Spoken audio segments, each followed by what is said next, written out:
There is a gap at the bottom of reality, and it is 17 powers of 10 wide.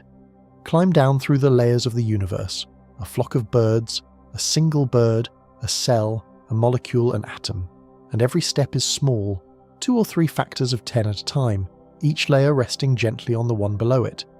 Then you reach the elementary particles, the smallest things physics has ever measured, and you take the next step down, and the step is not there. There is nothing. No structure of any kind for 17 orders of magnitude, until the true floor of reality finally appears. Physicists call that emptiness the desert, and they built the most powerful machine in human history to find what lives in it, and the machine came back with silence. So here is the question that silence forces on us. If the bottom of reality has a missing floor that wide, what exactly is holding the universe up? Get comfortable and settle in. Subscribe if you have not already, and stay with us tonight because the answer reaches into something physicists have trusted for 25 centuries and quietly asks whether it was ever true. Let's get into it.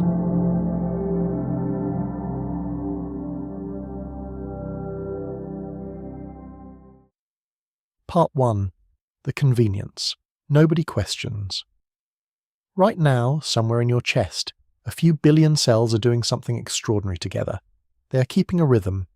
Each one of them is a tiny, complicated machine, packed with proteins and ion channels and a churning inner chemistry that took the universe billions of years to assemble.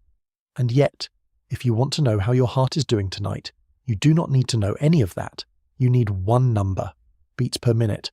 That single number tells a doctor almost everything they need, and it tells it without a single mention of a protein, a channel, or an atom. 60 beats a minute. 70. The rhythm of you, summarized in a number small enough to hold in one hand. Think about how strange that is for a moment. You're made of cells, and your behavior, in a real sense, is the collective behavior of those cells. The throbbing of cardiac cells becomes a pulse. The coordinated firing of neurons becomes a thought, a memory, a fear. But to describe the pulse, we throw the cells away. To describe the fear, we do not reach for the neurophysiology of ion channels and action potentials. We reach for psychology, maybe psychiatry. We talk about the fear of clowns in the language of minds, not the language of membranes, and somehow that works. Somehow the higher language is enough, and it goes deeper than that, in both directions. Those heart cells and brain cells are themselves made of molecules, and then of atoms, and the way those atoms behave, the way they bond and break and rearrange, can be understood by chemistry. By chemistry, without paying much attention at all to the quantum mechanics churning even deeper down.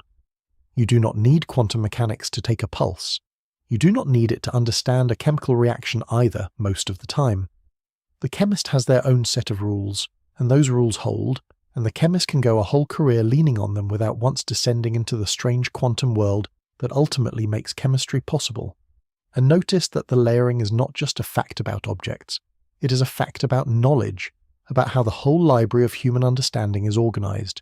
There is a science of cells, and a separate science of molecules, and a separate science of atoms, and a separate science of particles.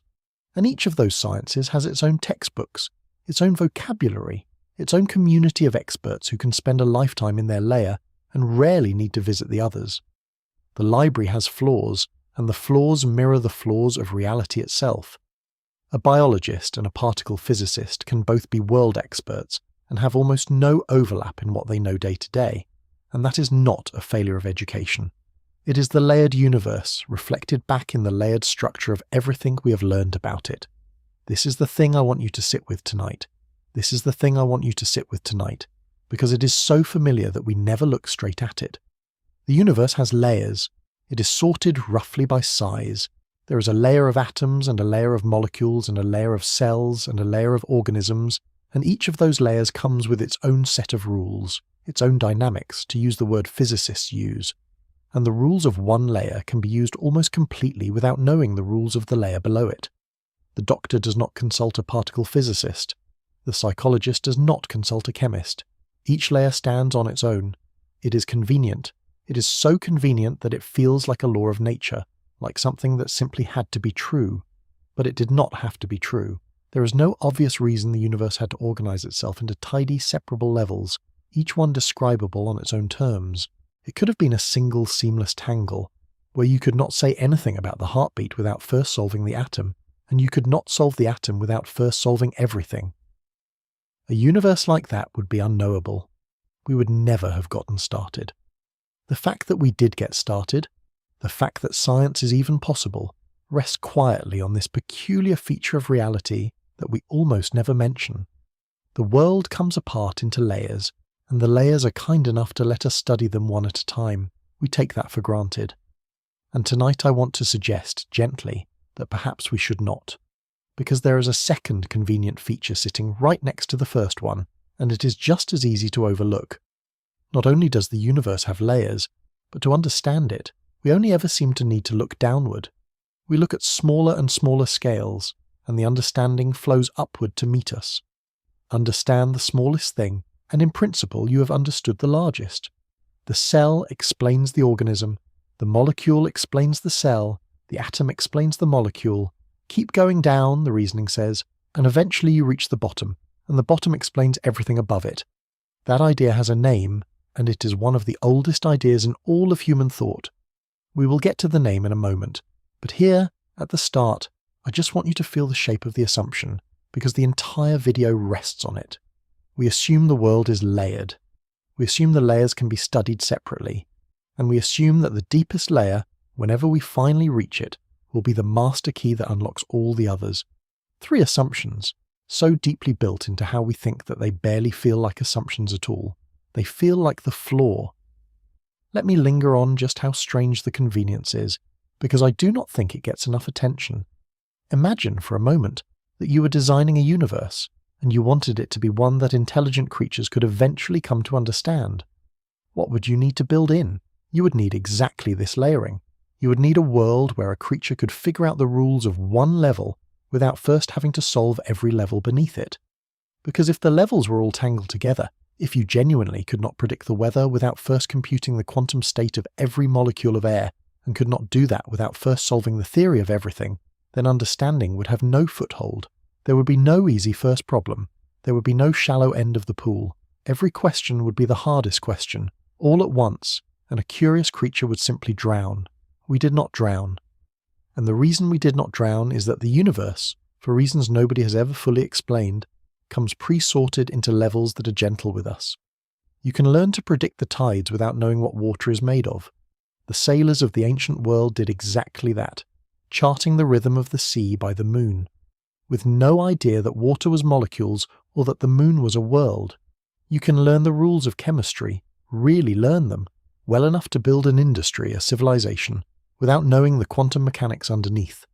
Generations of brilliant chemists did precisely that, decades before quantum mechanics existed. The upper layer was knowable on its own. It did not wait for the lower layer. It never has. Physicists sometimes call this the unreasonable effectiveness of the layered description, and the word unreasonable is doing real work in that phrase. It means we cannot point to a reason it had to be this way. It is not a theorem. Nobody has proven that a universe must be layered. It is, as far as we can tell, a contingent fact about our particular reality, a gift we were handed, a gift so total and so reliable that we forgot it was a gift and started treating it as the floor.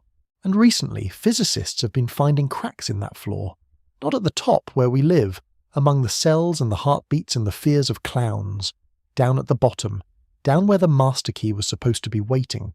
Something is wrong down there, or at the very least something is deeply unexplained, and the clue to what it is has been hiding in plain sight this whole time. It has been hiding in the spacing of the layers themselves. So let us go down there, slowly, and look. But to understand why what we find at the bottom is so unsettling, we first have to understand the idea it threatens. We have to understand the oldest assumption in science, and how completely physics has come to depend on it. Part 2. The oldest assumption in science. The idea that big things can be understood in terms of small things is called reductionism, and to be precise about it, the version I have just described has a fuller name. It is called methodological reductionism. It is a method, a strategy, a way of attacking the world. Faced with something complicated, you break it into smaller things and you study those instead. The whale becomes organs, the organs become cells, the cells become molecules, and at each step the problem gets a little simpler, a little more tractable, until finally you are looking at something small enough to truly understand. This is not a modern idea.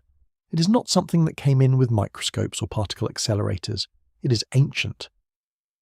25 centuries ago, in the Greek world, there were thinkers who looked at the bewildering variety of the world, all the colours and textures and creatures and weather, and made a startling guess.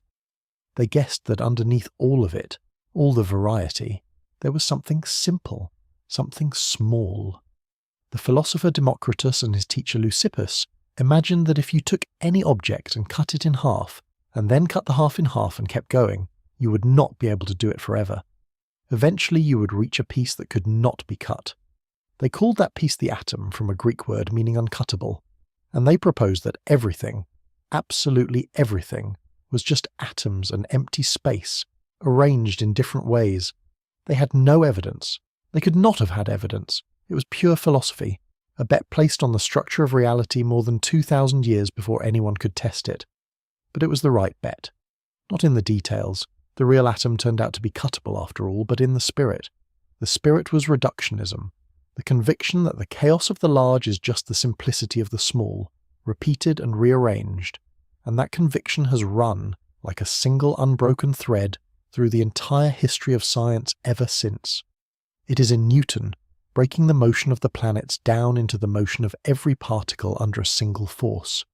It is in the chemists of the 18th and 19th centuries, breaking matter down into elements. It is in biology, breaking life down into cells and then into the molecules of the cell. Every great leap forward in our understanding has, in one way or another, been a leap downward. Now there is a second, deeper version of this idea, and it matters, so let me introduce it carefully. Methodological reductionism is about how we study the world, but lurking behind it is a bolder claim about how the world actually is.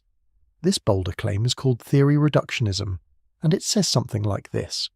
Every successful theory we have, every set of rules for every layer, is not really its own separate truth. It is a special case. It is one particular manifestation of a single, deeper underlying theory. The rules of chemistry are not fundamental. They are what the rules of physics look like when you zoom out to the scale of molecules. The rules of one layer are just the rules of a deeper layer wearing different clothes. And if that is true, then there is a prize at the bottom. If every theory is a special case of a deeper theory, then you can keep going. The deeper theory is itself a special case of something deeper still. And the chain has to end somewhere. It has to end in one final theory, one master set of rules from which every other set of rules can be derived. Physicists have a name for that hoped-for thing, and you have heard it. They call it a theory of everything. It is the holy grail of physics, the single page of equations that would, in principle, contain the heartbeat and the fear of clowns and the chemistry of a flame and the orbit of every planet, all of it, folded up inside one master description of the smallest layer of reality. That is the hope. That has been the hope for a very long time, and I want to be clear about how reasonable the hope is, because it is easy, when you are about to question something, to make it sound foolish in advance. It is not foolish. Reductionism has the single most impressive track record of any idea in the history of human thought. It works. Over and over and over, for 25 centuries, we have looked downward and we have found answers. We found the atom. We found the particles inside the atom. We found the rules those particles obey. Every time we have descended, the universe has rewarded us with a simpler, deeper layer. To bet against reductionism, after a winning streak that long, would seem like madness. I want to add one more thing about reductionism before we go on, because there is a common misunderstanding that can quietly derail this whole video if we do not clear it up now. When people hear that reductionism might be in trouble, they sometimes feel a small flush of triumph, as though physics is finally admitting that the world is more than its parts, that there is room for something more than cold mechanism. That is not what is on the table tonight, and I do not want to mislead you into thinking it is.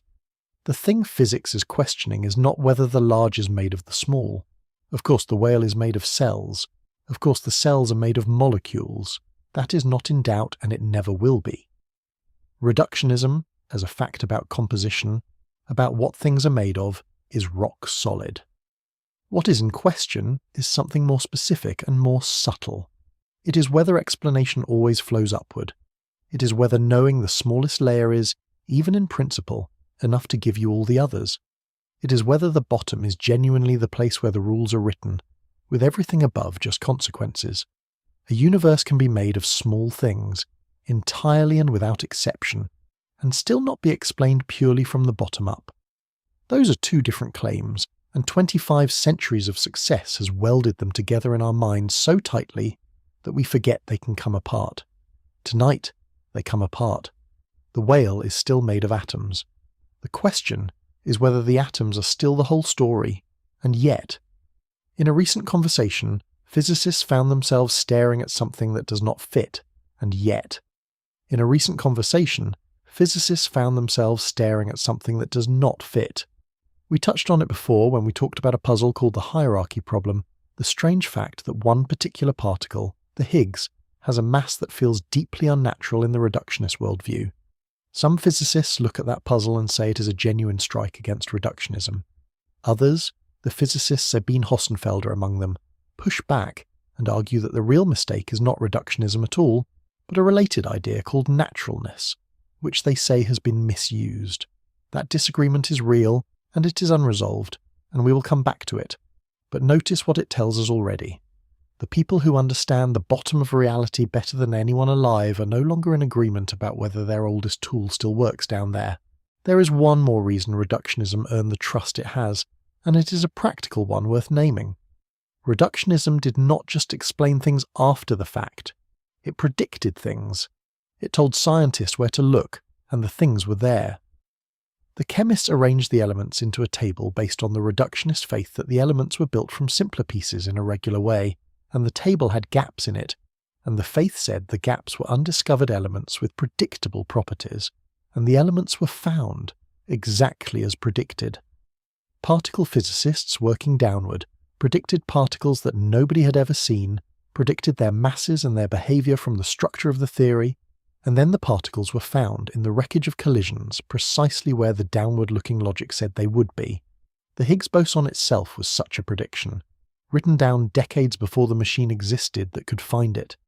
Reductionism was not just a story that fit the past, it was a flashlight that lit up the future again and again. That is the track record. That is why walking up to its edge feels less like routine science and more like trespassing on holy ground. So this video is going to do something deliberate. Before we can feel the strangeness of what is going wrong at the bottom, we have to lay down the groundwork. We have to really understand how completely physics has come to lean on reductionism, on this idea of layers explained by deeper layers. Because only then, only once you can feel the full weight of the assumption, will you be able to feel what it means when the assumption starts to fall apart. So let us keep descending. Let us go down past the cells and the molecules and the atoms, all the way down to the deepest floor that physics has ever actually stood on and tested, and let us see what is written there. Part 3. The deepest floor we have measured. When you descend through the layers of reality, peeling them back one at a time, you eventually arrive somewhere that feels like solid bedrock. You pass the cell, you pass the molecule, you pass the atom, and you find that the atom is not uncuttable after all, that it has a nucleus and a cloud of electrons. You go into the nucleus and find protons and neutrons. You go into the protons and neutrons and find quarks. And there, at the level of quarks and electrons and a small family of related particles, you reach the deepest layer at which physics has a complete, tested, working theory. That theory is called the Standard Model of Particle Physics. I want to give the Standard Model its due, because it is one of the great achievements of our species. It describes the elementary particles, the quarks and the electrons and their relatives, not as little balls, but as oscillations, as vibrations, in invisible fields that fill all of space. An electron is a ripple in the electron field. A quark is a ripple in a quark field. The Standard Model takes those ripples and their interactions and predicts, with an accuracy that is genuinely difficult to comprehend, how they behave. In some cases, its predictions match experiment to 10 or 12 decimal places. That is like predicting the distance between two cities and getting it right down to the width of a single human hair. No theory in history has ever been tested so hard and passed so cleanly. So here is a tempting thought. Maybe this is it. Maybe the Standard Model is the bottom. Maybe the quarks and electrons are the real, final, uncuttable pieces, and the master theory, the theory of everything, is just the standard model in its finest clothes, it would be a satisfying place for the story to end. 25 centuries of looking downward, and here, at last, the flaw. But the standard model is not the flaw, and we know it is not, and we know it for a reason that is almost embarrassingly simple. The standard model does not include gravity. It describes 3 of the 4 fundamental forces of nature beautifully, but the 4th one, gravity, the force that holds you in your chair right now and holds the moon in its orbit, is simply missing from the theory. The standard model has nothing to say about it, and a theory of everything that leaves out one of the 4 forces of nature is, by definition, not a theory of everything. It is incomplete. There is something below it. You might wonder why we are so sure the standard model is not the final word, why physicists do not simply say, well, gravity is just a different kind of thing, leave it out, and call the standard model complete. The reason is that gravity will not stay politely outside. Everything that has mass and energy produces gravity, and the particles of the standard model have mass and energy, so they produce gravity, and at high enough energies that gravity becomes strong enough that you cannot ignore it. There is no clean way to wall it off. A theory that describes the particles but cannot describe the gravity those same particles generate is not a theory that has chosen to leave out one topic. It is a theory that contradicts itself if you push it hard enough. And a self-contradiction, however well hidden, is a guarantee. It guarantees that the theory is provisional, that something deeper and more consistent must lie beneath it. This is a crucial move in our story, so let me slow down and make it solid. Remember theory reductionism, the idea that every theory is a special case of a deeper one. If the standard model is incomplete, if it is missing gravity, then the standard model itself must be one of those special cases. It must be a particular, zoomed out, approximate version of some deeper theory that does include gravity. The standard model is not bedrock. It is a flaw with another flaw beneath it, and physics has a specific technical name for a theory that works beautifully, but is secretly just the approximation of something deeper. It calls it an effective theory.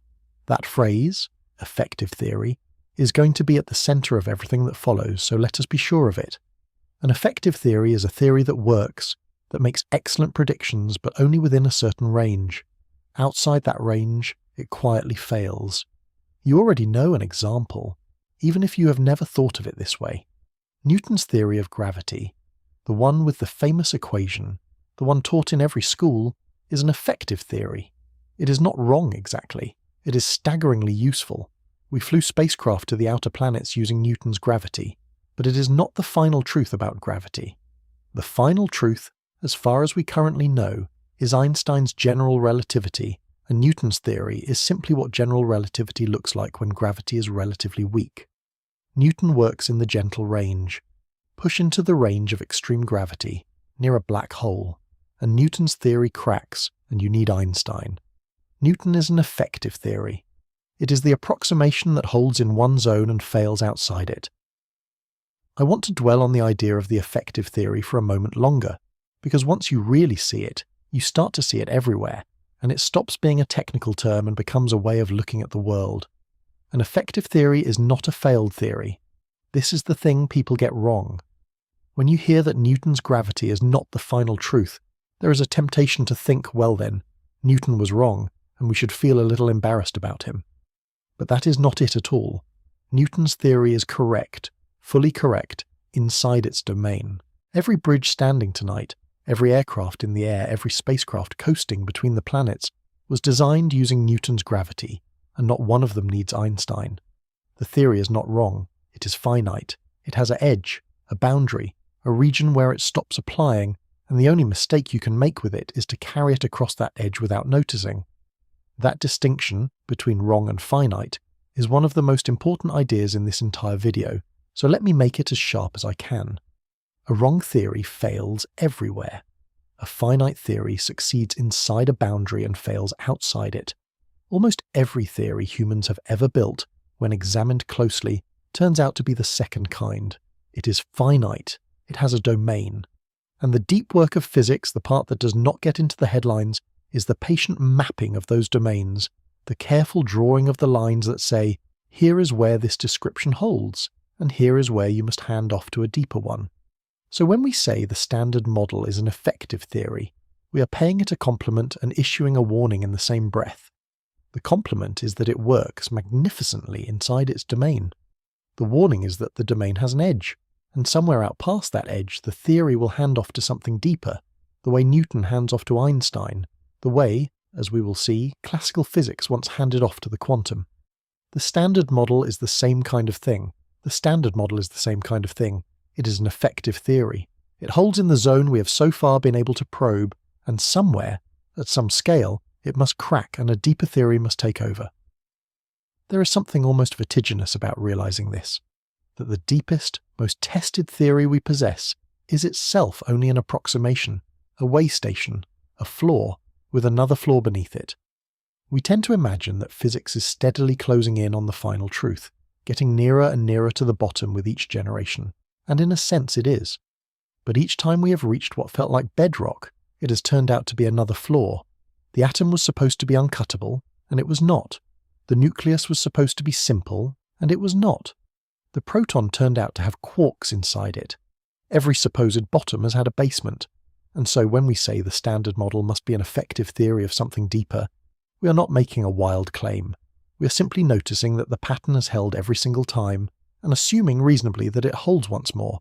And so the obvious question, the question that organizes the whole rest of physics, and so the obvious question, the question that organizes the whole rest of physics, becomes this. Where does the standard model crack?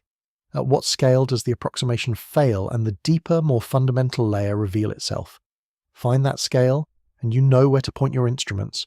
You know where to dig for the next floor down. Physicists have a name for that critical scale, that edge where one theory ends and the deeper one begins. They call it the cutoff. And the entire drama of this video comes down to a single question about it. We expected the cutoff to be close. We went looking for it. And what we found, or rather what we failed to find, is the terrifying part. So let us go to the place where we went looking. Part 4. The search that found nothing. If you want to find the place where the standard model cracks, you need to go to small scales, and to probe small scales, you need energy, a lot of it. This is one of the deep facts of physics, that smallness and high energy are two sides of the same coin.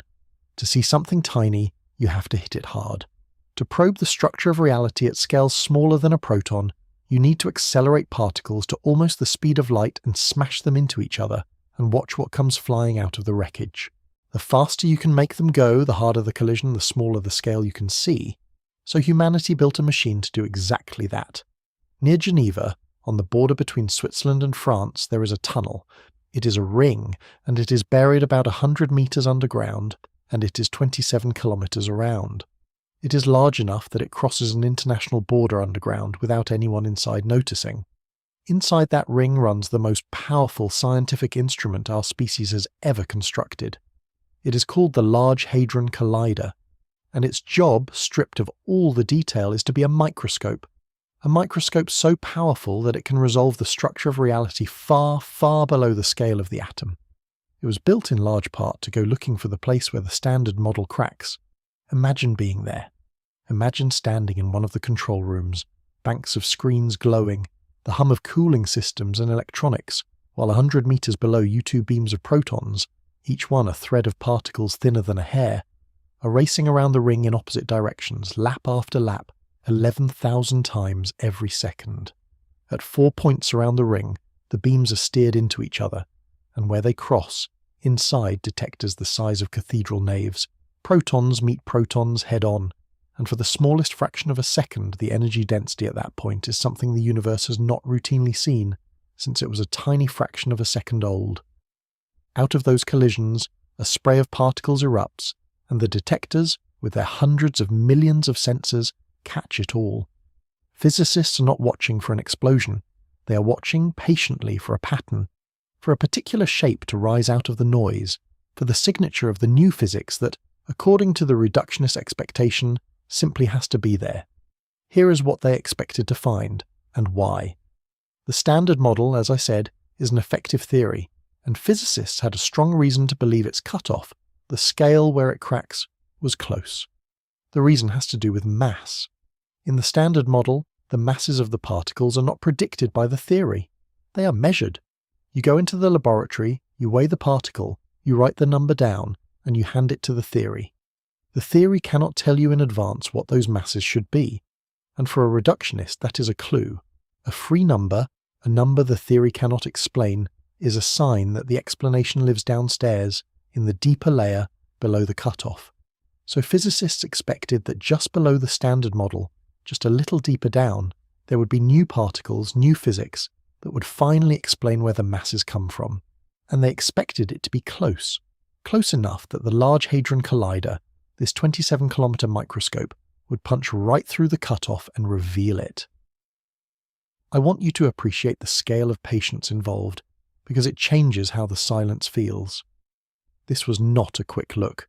The collider ran for years. It produced collisions not in the thousands or the millions, but in numbers with so many zeros that the human mind simply files them under enormous and moves on.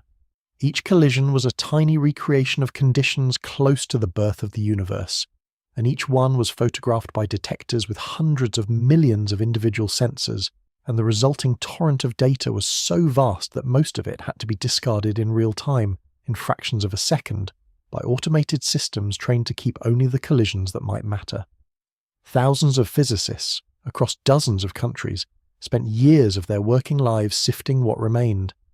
This was one of the largest, most sustained, most carefully executed acts of looking in the history of our species, and the looking was aimed with great precision at the place the next layer of reality was supposed to be. So they ran the machine, They ran it, and they collected the collisions, trillions upon trillions of them, and they sifted the data with a care that is almost devotional, and they looked for the new physics. And here is the part of the story that does not feel like a story, because nothing happens. They looked, and the new physics was not there. They ran the machine harder, at higher energy, probing deeper, well past the scale where the new physics was supposed to be waiting, and it was still not there. The detectors logged their trillions of collisions, and the predicted shape never rose out of the noise. There was no alarm, no dramatic failure, no moment of catastrophe. There was just data, accumulating, year after year, quietly declining to show the thing that reductionism had promised would be there. I want to sit in that quiet with you for a second, because it is one of the strangest moments in the recent history of science, and it is strange precisely because it is so undramatic. We built the greatest microscope in human history. We pointed it at the place where the floor of reality was supposed to have a trapdoor leading down to the next level, and we found a floor with no trapdoor. We found, as far as the machine could see, nothing. Just more of the same standard model, holding, refusing to crack, all the way down to the limit of what we could probe. I want to be fair to the physicists here, because it would be easy, telling the story this way, to make it sound as though they were naive, as though they expected the trapdoor for no good reason and were simply caught out. That is not what happened.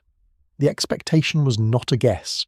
It was built on the single most successful precedent in the history of the field, the precedent we will examine in detail later, the story of how an earlier theory broke and revealed the next layer exactly at the breaking point. Every instinct trained by that precedent said the new physics would be close. Some of the finest minds in science, working for decades, building their careers and their hopes on it, expected the Large Hadron Collider to find the next layer. They were not foolish to expect it. They were doing exactly what 25 centuries of reductionist success told them to do, and that is what makes the silence so heavy. It is not the silence that follows a foolish question. It is the silence that follows the most reasonable question physics knew how to ask. The machine did its job perfectly. The detectors worked. The analysis was meticulous. There was no flaw in the experiment, no excuse to reach for. The experiment was clean, and the answer it returned was a clean, quiet, enormous nothing.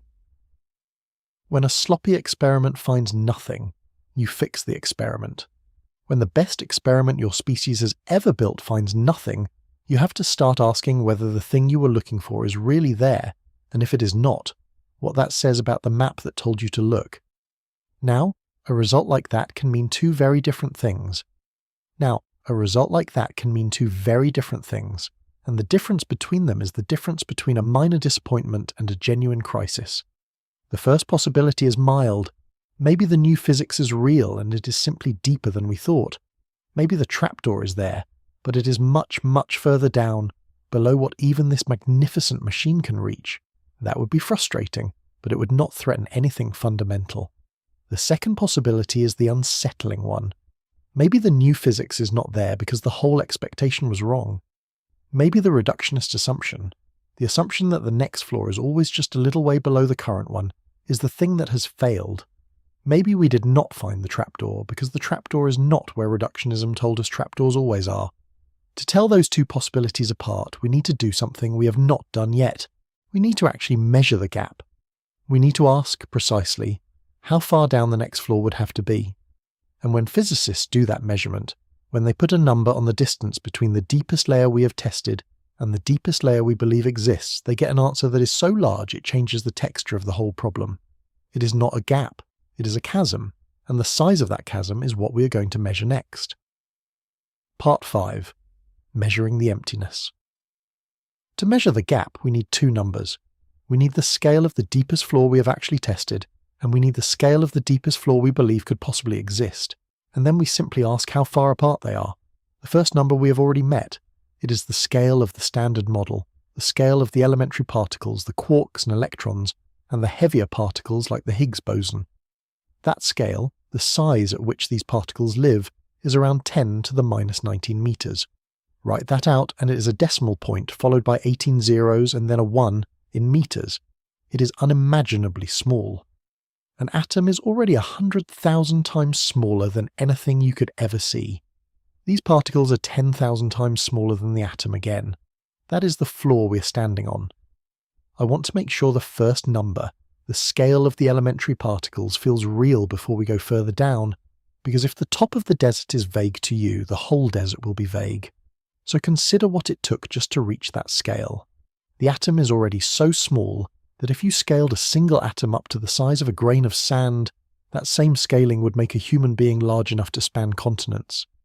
The nucleus inside that atom is smaller again, by a factor of about 100,000, a tiny dense knot lost in the vast empty volume of the atom. And the elementary particles, the quarks inside the protons inside the nucleus, are smaller still, as far below the nucleus as the nucleus is below the atom. To probe down to that scale at all is one of the supreme technical achievements of our species. It took a 27-kilometre machine and the coordinated work of thousands of people across decades, and that scale, the hard-won flaw of all our effort, the smallest thing we have ever resolved, is only the top of the desert. It is where the emptiness begins. The second number is the scale of the deepest possible floor, the second number is the scale of the deepest possible floor, and to find it we have to ask where reality must, by sheer necessity, change its character completely. There is such a place. It is called the Planck scale, named after Max Planck, the same physicist we will meet again shortly. The Planck scale is the size at which our two greatest theories, general relativity, which governs gravity and the very large, and quantum mechanics, which governs the very small, stop being able to coexist. Above that scale, they each work in their own domain and politely ignore each other. At the Planck scale, they are forced into the same room, and they come into hopeless, irreconcilable conflict. Both of them break. At that scale, we know we would need an entirely new theory, a theory of quantum gravity, which we do not yet have. The Planck scale is, as best we can tell, the true bottom, the deepest floor reality could have, and that floor sits at around 10 to the minus 35 meters, a decimal point, 34 zeros and a 1.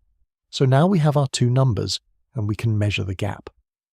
From the scale of the standard model particles down to the Planck scale, the distance is the difference between 10 to the minus 19 and 10 to the minus 35, and that difference is about 17 orders of magnitude, 17 factors of 10. The Planck scale is not 10 times smaller than the elementary particles, or 1,000 times, or 1,000,000 times. It is 10 million billion times smaller. 17 powers of 10 of descent separate the deepest floor we have tested from the deepest floor that can exist. Now, a number like that, 17 orders of magnitude, can wash right over you. It is the kind of number the mind nods at and forgets. So I am not going to let it wash over you. I am going to make you feel it, and to do that, I need you to come down the ladder of nature with me, rung by rung, and pay attention to the size of each step. Start at the top with something you have surely seen. A flock of starlings at dusk, thousands of birds, wheeling and folding across the sky in those liquid, breathing shapes. That flock is a layer of reality. It is tens, maybe hundreds of meters across. Now step down one rung from the flock to a single starling. That is a step from, say, 100 meters down to 1/10 of a meter. About 3 orders of magnitude, a small step. Now step down again, from the whole bird to a single cell in the bird's body. That is a step from 1/10 of a meter down to about 10 millionths of a meter. 4 orders of magnitude, another small step. Step down again, from the cell to the molecular machinery inside it, the proteins, the strands of DNA, from 10 millionths of a meter down to about 1/1000th of a meter. 3 or 4 orders of magnitude. Step down again, from the molecule to the atom, from 1/1000th of a meter down to a 10 billionth. 1 order of magnitude this time, a tiny step. And step down one final time, from the atom to the elementary particles inside it, the quarks and electrons of the Standard Model, from 10 to the -10 meters down to 10 to the -19. That is a larger step, but it's still only about 9 orders of magnitude, and it is a step crossing many sublayers, the nucleus, the protons and neutrons on the way. Look at the whole staircase you have just walked down. Flock, bird, cell, molecule, atom, particle. Every single step was small. 2, 3, 4 orders of magnitude at a time. Each layer sits comfortably close to the one above and the one below it. The staircase is gentle and regular, and it has been gentle and regular the entire way down, all the way from a sky full of birds to the elementary constituents of matter. And now you take the next step, from the elementary particles down to the Planck scale, the next true floor. You lift your foot and you reach for the next stair, and the stair is not there. There is no stair 2 orders of magnitude down. There is no stair 4 orders of magnitude down. There is no stair 1,000 times down, or 1,000,000 times down, or 1,000,000,000 times down. You keep reaching and you keep falling through 10 orders of magnitude, through 12, through 15, and there is nothing. No rung, no landing, no layer, no structure of any kind that we have ever detected, until finally, 17 orders of magnitude later, you reach the Planck scale and the floor returns. 17 powers of 10 of pure structureless descent, in a staircase that, until that moment, had never given you a step bigger than 4. Let me give you one more way to hold the number, because I really do not want it to slip away from you. 17 orders of magnitude. Suppose you decided to walk that gap, and you took it 1 order of magnitude at a time, and each order of magnitude, each single factor of 10, took you 1 step. After 6 or 7 steps, you have crossed the entire span from a starling flock down to an atom, the whole gentle staircase of nature that we just walked, the whole of biology, the whole of chemistry, the whole architecture of the living world, 6 or 7 steps, and then you keep walking into the desert, and you take a step, and another, and you have to take 17 of them before the next floor appears. You spend more than twice as many steps crossing the empty desert as you spent crossing everything. Everything, from a flock of birds down to the atom. The structured, layered, knowable world that contains every object you have ever seen or touched or loved is, in this accounting, smaller than the emptiness beneath it. Or hold it in time, if size will not stay still in your mind. The age of the universe is about 14 billion years. The blink of an eye is a fraction of a second. The gap between the blink and the age of the cosmos, between the briefest moment and the longest span we know, is around 18 orders of magnitude. The desert at the bottom of physics is almost that wide. The emptiness beneath the elementary particles is, in proportion, very nearly as vast as the difference between an instant and the entire history of everything. Physicists have a name for that stretch of nothing. Physicists have a name for that stretch of nothing. They call it the desert. And the word is exactly right. It is a vast, featureless expanse where, according to everything reductionism has taught us, there should be landmarks, there should be layers, there should be structure, and instead there is sand all the way to the horizon. Here is the comparison that, for me, makes the size of it land. The gap, in orders of magnitude, between the Planck scale and the scale of the Higgs is about the same as the gap between a single atom and a full-grown blue whale. Think of everything that lives in between an atom and a whale. Molecules, proteins, the intricate machinery of the cell, cells themselves, tissues, organs, a heart, a brain, a vast architecture of nested structured layers. All of that richness, all of those landmarks, fills the span from the atom to the whale, and the desert at the bottom of physics is just as wide, and as far as we can tell, it is empty. No organs, no cells, no molecules of reality. Just the elementary particles at the top, the Planck scale at the bottom, and 17 orders of magnitude of apparently nothing in between. This is the moment I want you to feel the floor go thin beneath you. Because up until now, the layered picture of reality has been a comfort. It has been a tidy stack, each level resting on the next, all the way down, and we have just discovered that the stack has a missing floor. Not a small gap, not a loose board, but a missing floor 17 stories deep, right at the foundation of everything, and nobody can yet tell you what, if anything, is holding the building up. The comfortable, well-sorted ladder of reality, the one that let us study the world one gentle step at a time, turns out to have a hole in it so large it could swallow the distance from an atom to a whale, and we are standing directly above it. And here is something I want you to notice about your own reaction, because it is part of the story. When you first heard the number 17 orders of magnitude, it probably did not frighten you. Numbers like that slide off the mind. It was only when we walked the staircase, when you felt every other step being small, and then felt your foot reach for a stair that was not there, that the unease arrived. That is not a flaw in you. That is exactly the situation physics is in. The desert was, in a sense, always known. The numbers were on paper for decades. But knowing a number and feeling a gap are different things, and physics spent a long time knowing the number without quite feeling the gap. The feeling is the recent part. The feeling is what the collider's long silence finally forced. That is the anomaly. That is the terrifying truth the title promised you. That is the anomaly. That is the terrifying truth the title promised you, and notice that it is not a monster or a signal or a strange new particle. It is an absence. It is a hole. And to understand why a hole should frighten a physicist, why an empty stretch of reality is so much more disturbing than a full one, we have to go back up and understand, properly and carefully, how the layers of reality are actually supposed to work. We have to understand the machinery. Because the desert is not just surprising. The desert appears to break the machine. Part 6. How layers are supposed to work. Let us go back to the heartbeat and ask a question we skipped earlier. Why does it work? Why is it possible to describe your pulse with a single number, when your heart is actually a storm of billions of cells, each one a churning chemical machine? Why does the higher layer not need the lower layer? The answer is one of the most beautiful ideas in physics, and it is called emergence. When you have a great many small things, and they interact with each other, the collective can develop behavior of its own. New rules, new regularities, rules that belong to the collective and not to any individual part. We say those rules emerge from the layer below. The crucial, almost magical feature of emergence is this. The parts do not have the new rules written inside them. A single heart cell does not contain the concept of a pulse rate. It does not know it is part of a rhythm. It simply does its small local thing, contracting when its neighbours contract, and out of billions of those small local things, with no part of the system intending it, a steady global rhythm appears. The pulse emerges. It is real. It is describable. It is predictable. And it lives at a level above any of the cells that produce it. And here is the part that makes emergence so powerful and so relevant tonight. Sometimes the emergent rules become so reliable, so robust, that you can describe the higher layer completely, with total accuracy, without ever mentioning the layer below.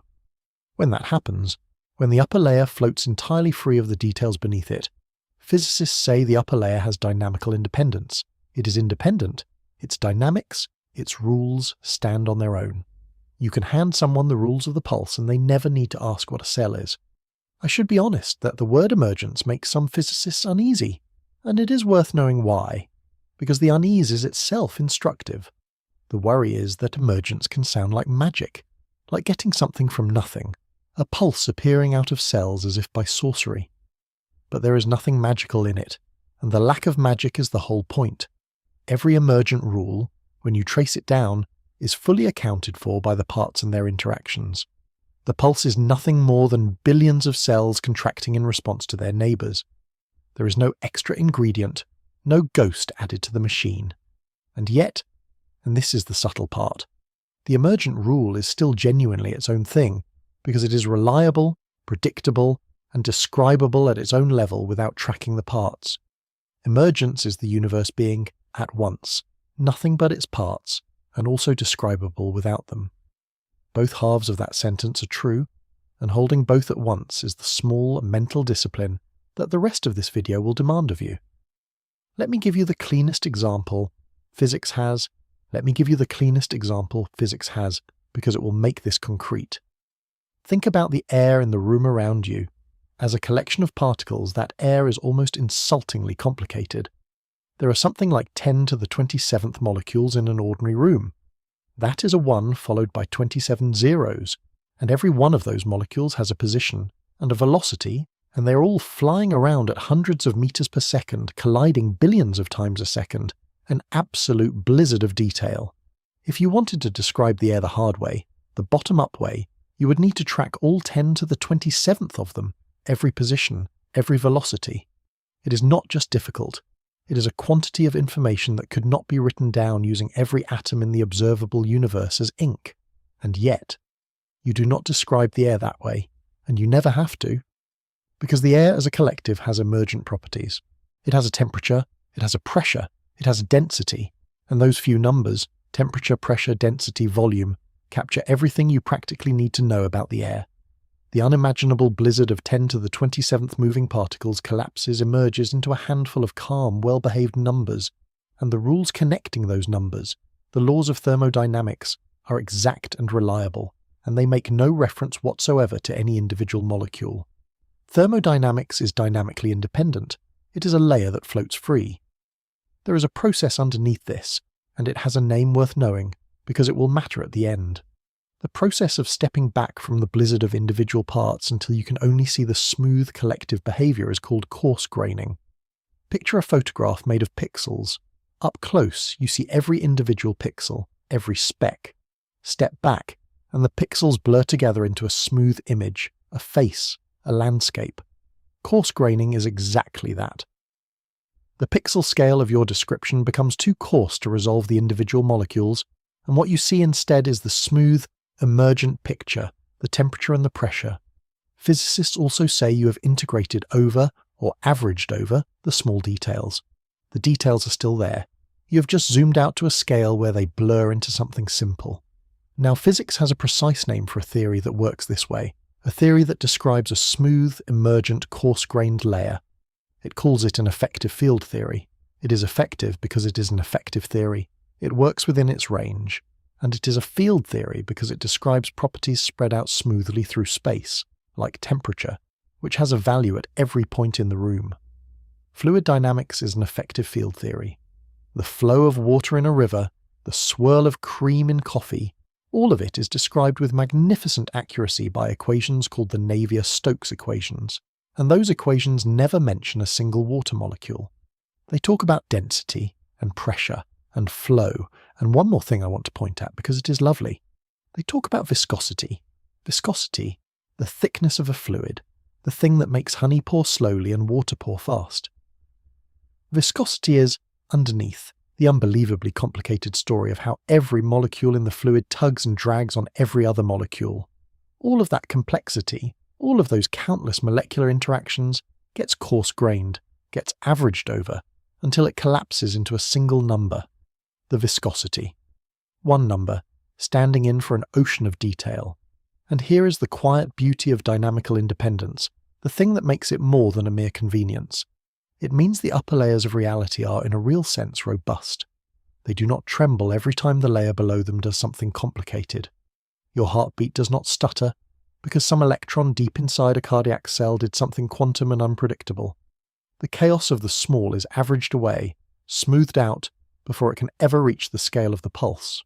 The upper layer is insulated. It floats on a sea of microscopic mayhem and feels none of it, the way an ocean liner rides smoothly over the violent churn of individual water molecules. That insulation, that smoothing, is why the world at our scale is stable enough to live in, predictable enough to build on, calm enough to be understood. It is the separation of scales doing its quiet, constant work, and we will feel its absence sharply when we reach a place where the separation becomes too vast for the smoothing to function. This is everywhere in physics, this pattern of the parts being blind to the whole. This is everywhere in physics, this pattern of the parts being blind to the whole. The starling flock has it. The flock's wheeling shape obeys simple rules that no single bird knows. In certain materials, the absence of an electron, a hole where an electron should be, moves around and behaves so much like a real particle that physicists treat it as one, a quasi-particle, a thing that emerges from the collective and is not really there at all. In magnetic materials, there are little knots of magnetic structure called skyrmions that behave as their own kind of particle. Over and over, reality builds an upper layer out of a lower layer, and the upper layer forgets the lower one and floats free. But, and this is the heart of part 6, an effective field theory has a limit. It works, but only within a range, and the boundary of that range is set by size. Here is the rule. An effective field theory describes a smooth, emergent field, and it works as long as you're zoomed out far enough that the underlying parts are tiny compared to the things you care about. Zoom in too close, and it falls apart. Think about temperature. Temperature is a property of a great many particles. It is, roughly, the average energy of their motion. So what is the temperature of a single molecule? The question barely means anything. A single molecule does not have a temperature, it just has a speed. Temperature only exists when you have enough particles to average over. Zoom in until you can see individual molecules, and temperature, pressure, viscosity, all of it becomes first poorly defined, then meaningless. The effective field theory has a flaw, a smaller scale below which it simply stops being true. There is a phrase physicists use for the condition that makes all of this work, and it is worth knowing because it names exactly the thing the desert puts under threat. The phrase is separation of scales. An effective field theory works when there is a clean separation between the scale of the thing you are describing and the scale of its underlying parts. The fluid is enormous compared to its molecules. The room of air is enormous compared to a single particle. That gap, that separation, is what lets the coarse graining work, what lets the blizzard of detail blur into a few smooth numbers. If the separation is large and clean, the effective theory is robust, and the messiness of the parts simply does not reach up to disturb the calm of the whole. But notice the hidden assumption buried in that requirement. Separation of scales works when the separation is large enough to allow coarse graining, but it also quietly assumes the separation is not so large that something strange happens. In every ordinary case, in the fluid, in the air, in the living cell, the separation is comfortable. A handful of orders of magnitude big enough to coarse grain, small enough that the layer below and the layer above stay in easy contact. The whole machinery of emergence and effective field theory was built, tested and trusted in that comfortable middle range. It was never tested across a separation of 17 orders of magnitude, because nothing in the everyday world has a separation that wide. We are about to ask the machinery to do something it was never built to do, and it is worth knowing that in advance. And that boundary, that scale where the effective field theory breaks down, and that boundary, that scale where the effective field theory breaks down because you have zoomed in too far, is exactly the thing we named earlier. It is the cutoff. Physicists call it the UV cutoff, the ultraviolet cutoff, and the name is borrowed, and the place it is borrowed from is the single most important precedent in this entire story. Because there is one famous time in history when physicists pushed an effective theory past its cutoff without realizing it, and the universe pushed back hard, and the result was a revolution. That story is the key that unlocks the desert, and it is where we are going next. Part 7. The catastrophe that taught us the pattern. At the end of the 19th century, physics was feeling rather pleased with itself. The great structure of classical physics, Newton's mechanics, the theory of heat, the theory of light and electricity and magnetism seemed very nearly complete. There was a sense, among some physicists, that the fundamental work was done, and that the future of the field would be a matter of adding more decimal places. There were, it was admitted, a couple of small annoying problems left over, just loose ends. One of those loose ends would, within a few years, detonate the entire structure. The loose end was this. Take any object and heat it up. As it gets hotter, it glows. A poker in a fire goes from dull red to bright orange to a glaring yellow-white. The particles in the object are jostling with thermal energy, and as they jostle, they radiate light. And physicists wanted to do something that seemed entirely reasonable. They wanted to calculate from the known laws of physics exactly how much light of each colour a hot object should emit. The full rainbow, the spectrum. They called it the black-body spectrum, and calculating it was supposed to be a tidy exercise in well-understood physics. It started well. Using the classical physics of the day, physicists could correctly calculate the low-energy end of the spectrum, the reds and the infrared, the longer wavelengths. The theory matched the measurements beautifully there. But then they turned to the other end of the spectrum, the high-energy end, the blues and violets, and the ultraviolet beyond, the shorter wavelengths. And the theory did something horrifying. It predicted that a hot object should radiate more and more intensely as you went to shorter and shorter wavelengths. The predicted intensity did not level off. It did not peak and fall. It climbed, and according to the mathematics, it climbed without limit, all the way to infinity. The theory said that every warm object, your body, a cup of tea, should be blasting out an infinite amount of ultraviolet light, which would mean, taken seriously, that you would receive a lethal, infinite dose of radiation just by sitting near a warm fireplace. Obviously that does not happen. The theory was not just slightly wrong, it was catastrophically, absurdly wrong, and only at one end of the spectrum. Physicists named the disaster with appropriate drama. They called it the ultraviolet catastrophe. And for a few years it sat there, an impossible result. A place where the proudest theory in science predicted infinity and reality calmly answered with a finite glow. It is worth pausing on how reluctant physics was to accept the fix, because the reluctance tells you something about how science actually moves. The quantum was not greeted with delight. It was greeted with discomfort, including by Planck himself, who spent years hoping the discreteness, the chunkiness of energy, would turn out to be a mathematical trick rather than a fact about the world. It was not a trick. It was the deepest fact anyone had uncovered in centuries. But the people who found it did not feel, in the moment, like they were standing in a doorway to a new world. They felt like something had gone wrong, like a tidy theory had developed an embarrassing leak, and they reached for the quantum the way you reach for a bucket. Only later, looking back, did it become clear that the leak was the discovery. I tell you this because we are right now in a comparable moment, and it does not feel grand from the inside either. The desert does not announce itself as a revolution. It feels like an awkward gap, an unwelcome silence, a result nobody wanted. That is exactly what a doorway tends to feel like before anyone has walked through it. The man who solved it was Max Planck. And the way he solved it is the lesson I want you to carry into the desert. Planck found that you could fix the catastrophe. You could make the theory predict a sensible finite spectrum if you made one strange assumption. You had to assume that the jostling particles could not radiate energy in any amount they liked. They could only radiate it in discrete chunks, in packets, in quanta. And crucially, the high-energy packets were expensive, so expensive that the particles could very rarely afford to emit them. That expense, that suppression of the high-energy contributions, tamed the infinity. The predicted intensity now climbed, peaked, and fell back down, exactly as real hot objects do. Planck had reluctantly, almost apologetically, invented the quantum. He had started the revolution that became quantum mechanics. Now here is the lesson, and I want to state it very precisely because we're going to apply it word for word. Classical physics was not nonsense. It was an effective theory. It worked beautifully in its range, the low-energy, long-wavelength range, and it failed, catastrophically, when it was pushed past its range into the high-energy, short-wavelength ultraviolet zone. The failure was not gentle. It was an explosion, a prediction of infinity.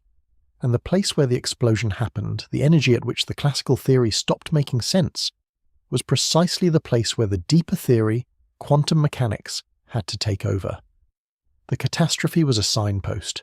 It said, "The next layer of reality begins here. I want to draw out one more feature of the catastrophe, because it is the feature that will haunt the rest of this video. Think about what the runaway, the climb toward infinity actually was. It was the theory taking contributions from higher and higher energies, shorter and shorter wavelengths, and adding them all up, and the sum exploding because the high-energy contributions were never tamed.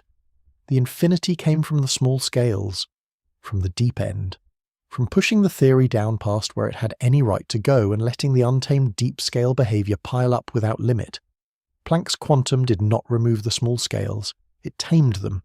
It said the deep, high-energy contributions are still there, but they are expensive, suppressed, and so they no longer pile up to infinity. The deeper theory reached up and put a ceiling on the runaway, and here is the unsettling echo, the thing to carry forward. The very same kind of runaway, a quantity exploding because contributions from high energies pile up without limit, happens again in the Standard Model. It happens to mass. It happens above all to the mass of the Higgs. Add up the contributions from high-energy oscillations in the quantum fields, naively, the way the 19th century added up the black-body contributions, and the calculated mass of the Higgs does not stay at a sensible value. It runs away, dragged towards something enormous, exactly as the black-body intensity once ran away toward infinity. The Standard Model has its own ultraviolet catastrophe, hiding inside the Higgs, and 100 years of precedent says that where a runaway like that appears, a deeper theory should be waiting, right there, to tame it. That is the expectation. That is what the collider went to find. And that is what was not there. This is why physicists took the term ultraviolet and made it into a general label. This is why physicists took the term ultraviolet and made it into a general label. When they talk about the UV cutoff of any effective theory, they are not talking about ultraviolet light anymore. They are paying homage to this story. The UV cutoff is the high-energy edge where an effective theory explodes and a deeper theory must begin. And there is one more piece of the lesson, a subtle one, that becomes the hinge of the whole video. Notice where Planck's fix kicked in. The quantum suppression, the expense of the high-energy packets, started to bite at the very same energy where the classical theory had started to go wrong. The failure of the old theory and the arrival of the new one happened at the same scale. The cut-off of the effective theory and the doorway to the deeper theory were the same door. The old theory broke, and right there, exactly there, the new one was waiting. Hold that thought. The old theory breaks, and right where it breaks, the new one is waiting. That is the pattern. That is what the ultraviolet catastrophe taught physics, and it has been a trustworthy guide for over a century. And it is precisely that trustworthy pattern, that reasonable, century-old expectation, that the desert at the bottom of reality refuses to honour. Because the Standard Model shows every sign of breaking at a scale we can almost reach, and the deeper theory, the new physics that the pattern says should be waiting right there, is not waiting right there. It is, if it exists at all, 17 orders of magnitude away. To feel the full strangeness of that, let us make the desert as vivid as I possibly can. Let us imagine trying to take a blue whale apart. Part 8. The Whale Made of Atoms. Imagine you have been handed a blue whale and a simple question. What is it made of? You're going to find out the way science always finds out, by looking closer and closer and closer, descending through the layers. You begin at the scale of the whole animal. 30 meters of it, 150 tons, the largest creature that has ever lived on this planet, longer than a basketball court, its heart alone the size of a small car. That is your top layer. Now you look closer, you move in, and just below the scale of the whole whale you find the next layer waiting for you exactly where it should be. Organs, the vast heart, the cathedral of the lungs, the long architecture of the gut. A clear, structured layer, only a little smaller than the whale itself. You look closer still, and the organs resolve into the next layer down. Tissues, sheets, and bundles of specialized material. Closer again, and the tissues resolve into cells, millions upon millions of them, each one a distinct living unit. Closer again, and inside each cell you find the next layer, the molecular machinery, the proteins folding and working, the long spiral of DNA. Closer again, and the molecules resolve into atoms. Notice what the descent has felt like. At every step you zoomed in a little, and the next layer was right there to catch you. Whale, organ, tissue, cell, molecule, atom. A gentle staircase, every step small, every step landing on solid structure. This is what taking something apart is supposed to feel like. This is reductionism working exactly as it has worked for 25 centuries, each layer cradled by the next one down. And now you're standing on the atom, and you take the next step. You zoom in past the atom, hunting for the elementary particles, the quarks and electrons, the Standard Model layer, and you find them. But now, standing on that layer, you look down for the next one, and this is where the whale becomes a horror story quietly, without raising its voice. Because below the elementary particles you find the desert. You zoom in, expecting the next rung, and there is nothing. You zoom in further, nothing. You keep going, down through 10 orders of magnitude, 12, 15, and there are no organs of reality down here, no cells of reality, no molecules of reality, no structure of any kind. Just the elementary particles, and then an immense, silent, structureless emptiness. Until at last, 17 orders of magnitude down, the Planck scale appears. Now bring that back up to the whale and let it land. Imagine you took the whale apart and the descent was not gentle at all. Imagine you went from the whole whale, the 30-meter animal, and the very next thing you found, immediately below it, with nothing in between, was atoms. No organs, no tissues, no cells, no molecules. Just the enormous shape of the whale, and then, directly underneath, atoms of blue whale, somehow holding the form of a living animal across a chasm of 17 empty orders of magnitude with no scaffolding of any kind in between. Sit with how disturbing that picture is. If you found a whale built like that, a whale with no internal structure between the animal and its atoms, you would be forced to a conclusion that should make the back of your neck prickle.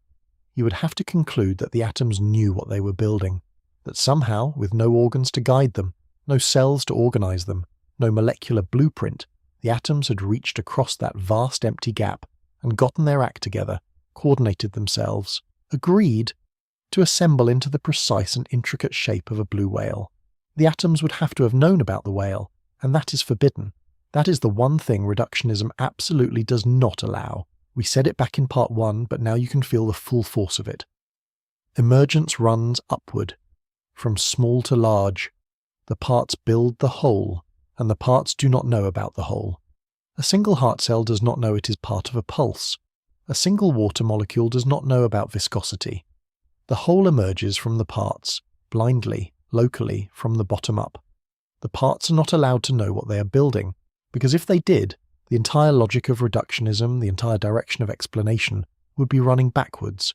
Stay in the dissection a moment longer.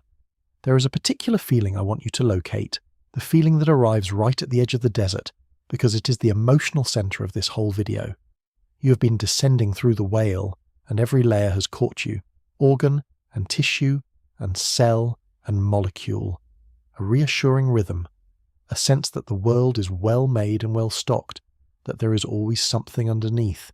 And then you step past the elementary particles and the rhythm stops. You reach for the next layer with the same easy confidence you have had the whole way down, and your foot finds nothing, and it keeps finding nothing, and the confidence curdles into something colder. It is the specific vertigo of a stair that is not there in the dark. Not a fall exactly, just the sudden, total absence of the thing you were certain would be there. Hold that feeling, because that feeling is, as precisely as I can put it, what it is like to stand at the edge of the desert, and it is what physics has been feeling in slow motion for the last several years. The whale, of course, is not really built that way. The whale, of course, is not really built that way. The whale has all its layers, organ and tissue and cell and molecule, each one close to the next, each step small. But the bottom of physics, the real foundation of the real universe, the foundation of you and the whale and the air in your room, and every star you have ever seen, does appear to be built that way. The structure of reality really does seem to go from the elementary particles, and then straight down across 17 empty orders of magnitude, with no intervening layers, to the Planck scale. And so the disturbing question that we could wave away for the whale comes back, and for reality itself we cannot wave it away. Across that empty desert, how does the bottom of physics know what it is building? How do the deepest pieces of reality, with 17 orders of magnitude of nothing between them and the layer above, manage to get their act together and assemble a universe with atoms and chemistry and whales and minds in it? Let me push on the whale image once more, because there is a subtlety in it that matters, and skipping it would let you off too easily. You might object that the comparison is unfair. A whale is alive, you might say. A whale is the product of billions of years of evolution that shaped every layer, organ and tissue and cell. And of course, the bottom of physics has no evolution, no shaping process, so of course it can look different. And that objection is worth taking seriously. but follow it, and it does not rescue reductionism. It deepens the problem, because evolution, when it builds a whale, builds it through the layers. It works on cells and on the molecular machinery inside them, and it works on organs, and the layers are how evolution gets any grip at all. The intermediate structure is not decoration. It is the staircase that allowed the whale to be built one reachable step at a time. Remove the intermediate layers and you do not just remove some scaffolding, you remove the very possibility of a gradual step-by-step assembly. A whale made directly of atoms with nothing in between could not have evolved, because there would have been no rungs for evolution to climb. And the bottom of physics, the real foundation of the real universe, is the thing every other layer ultimately rests on. If it truly has no intermediate structure across the desert, then whatever set its character did so without the benefit of any staircase at all. It had to get the foundation right in one move, with no rungs, no gradual approach, no intermediate steps to correct along the way. The objection that the whale is unfair because it is alive simply relocates the mystery. It does not dissolve it. You might think there is an easy answer, you might think there is an easy answer. You might think, well, the parts do not need to know, they just follow their rules, and the rules happen to work out.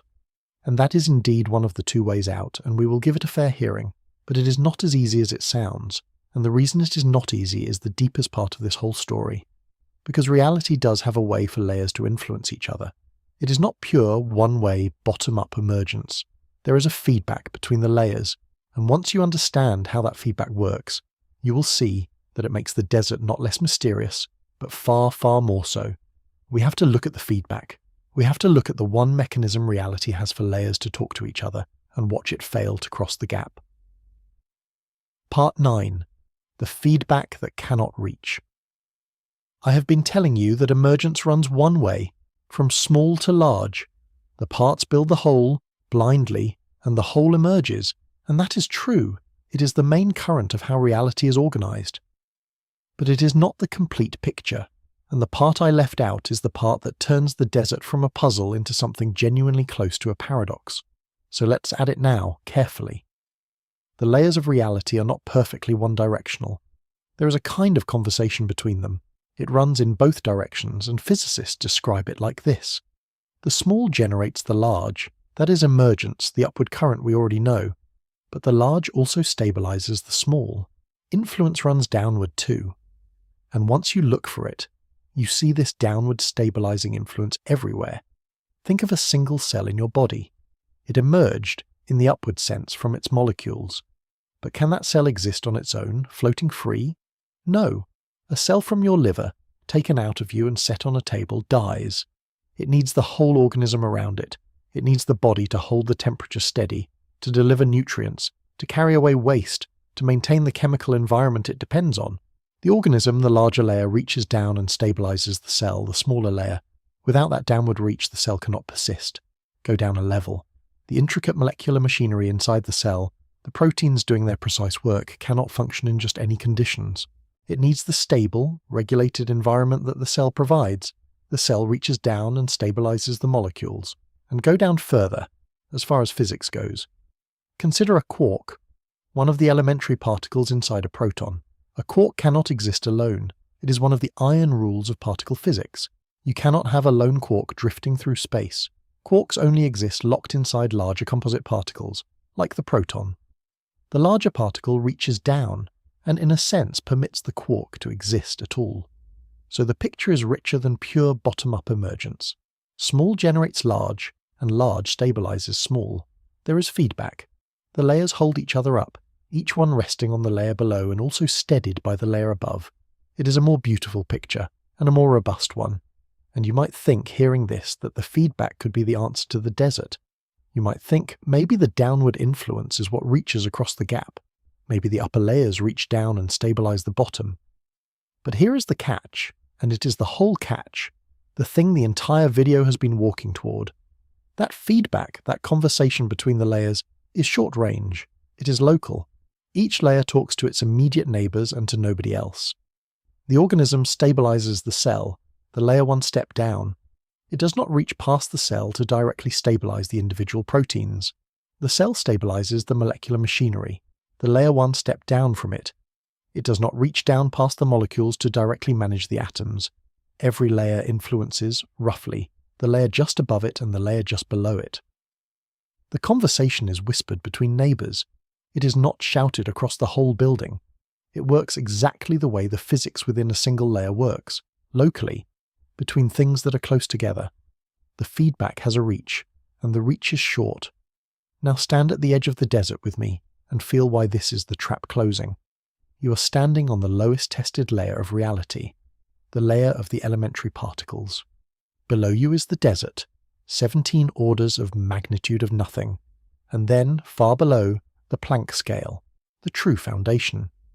And you know that the bottom needs to be stabilized. The Higgs boson, in particular, has a mass that, by the mathematics of the theory, should not be stable, should be dragged to a wildly different value by all the high-energy effects churning beneath it. Something has to be holding the Higgs mass where it is. Something has to be doing the stabilizing. And you know, reality has a mechanism for stabilizing a layer. It is the downward feedback, the large steadying the small. So you try to use it. You stand at the bottom of the known world and you reach down, you try to send the stabilizing influence down into the desert to hold the foundation steady. And your hand closes on nothing, because the feedback is short range. It reaches one layer down, and one layer down from the elementary particles there is no layer. There is the desert. The stabilizing influence, the only mechanism reality has ever shown us for one layer to steady another, has a reach of 2, 3, 4 orders of magnitude, the width of a normal step on the staircase, and the gap it would need to cross is 17. It is like reaching down for the next stair to steady yourself, and finding the next stair is not a step below you, but a mile below you, far past the reach of any leg. The mechanism exists. The mechanism simply cannot stretch that far. Let me make the short range of the feedback as concrete as I can, because everything turns on it. Picture the layers of reality as floors of a tall building, and picture the feedback, the stabilizing influence, as people on each floor able to brace the floor directly above and the floor directly below them. A person on the 10th floor steadies the 11th and the 9th. A person on the 9th steadies the 10th and the 8th. The whole building stays standing because every floor is braced by its immediate neighbours, a continuous chain of local support running top to bottom. That is how reality holds itself together through the gentle staircase. Neighbour braces neighbour, all the way down. Now build the same tower but leave 17 floors empty in the middle. The elementary particles are on one floor. The Planck scale is 17 floors below with nothing in between, and the foundation needs bracing.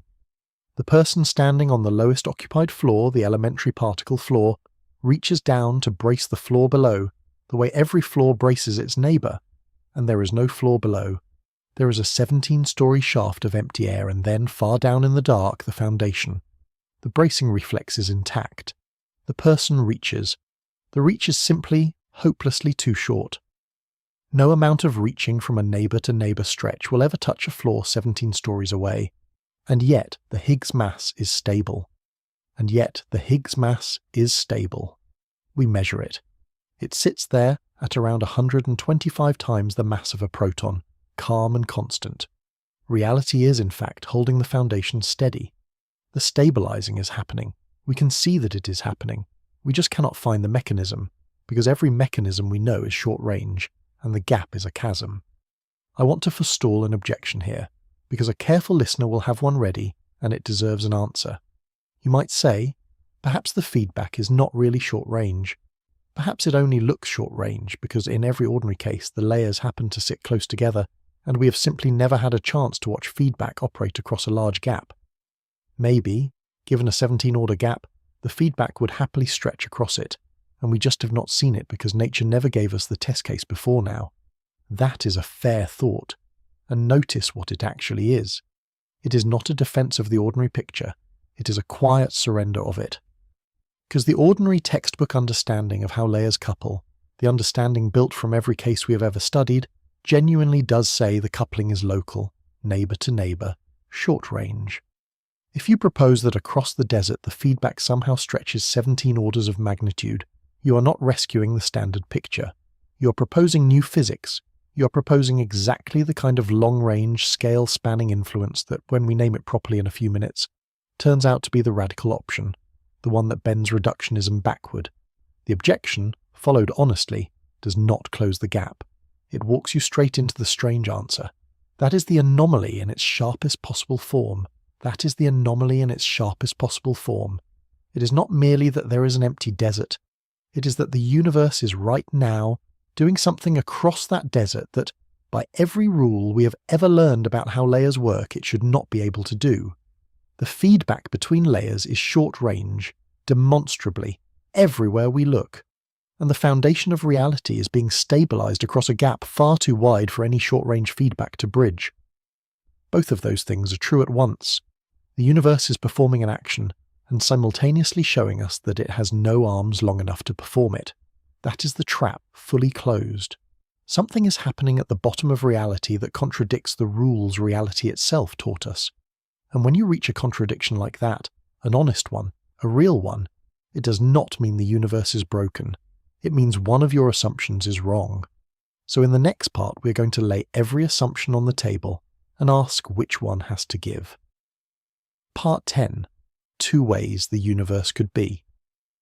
When physics arrives at a contradiction this clean, the path forward is to find the hidden assumption and let it go. And physicists staring at the desert have narrowed the possibilities down to 2 broad families of explanation. 2 ways the universe could actually be. They are very different from each other, and I want to give each of them a fair and full hearing, because the honest truth is that we do not know which one is right, and the not knowing is the real frontier. Here is the first option. It is the conservative one, the one that keeps reductionism intact, and it goes like this. Maybe there is no feedback across the desert at all, because none is needed. Maybe the deep theory at the bottom, the true foundation, whatever it is, simply is the way it is.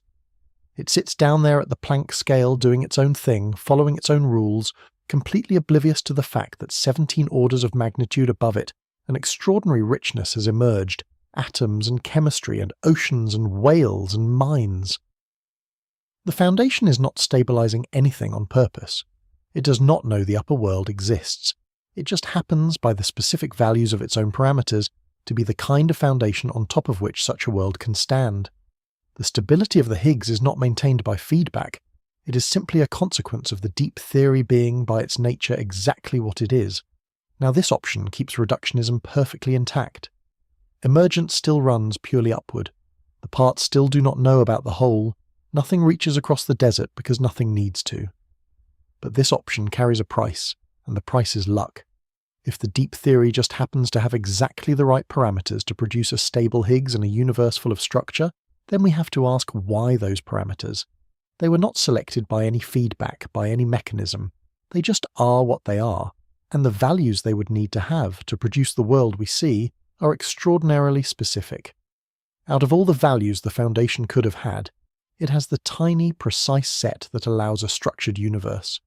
That looks less like a fact and more like a coincidence, an enormous suspicious coincidence. Physicists, when something looks that finely balanced for no reason, say it looks unnatural or fine-tuned. And many of them find a fine-tuned foundation deeply unsatisfying.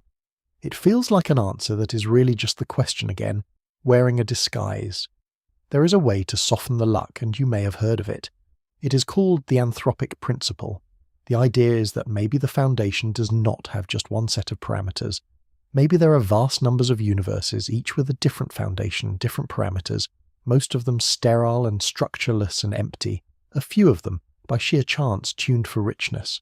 And of course, the only universes that ever get observed, that ever have whales and physicists in them to do the observing, are the rare tuned ones. We are not lucky in this view. We're simply in one of the few addresses where observation is possible, because the unlucky addresses have no observers. It is a serious idea, taken seriously by serious people. But notice the size of the bill. To make the anthropic principle work, you need a staggering number of other universes, almost all of them dead, an immense unseen multiverse, just to explain the tuning of our one foundation. That is a great deal of unobservable reality to invoke. Some physicists consider it a reasonable price. Others consider it barely a physical explanation at all. That argument too is unsettled.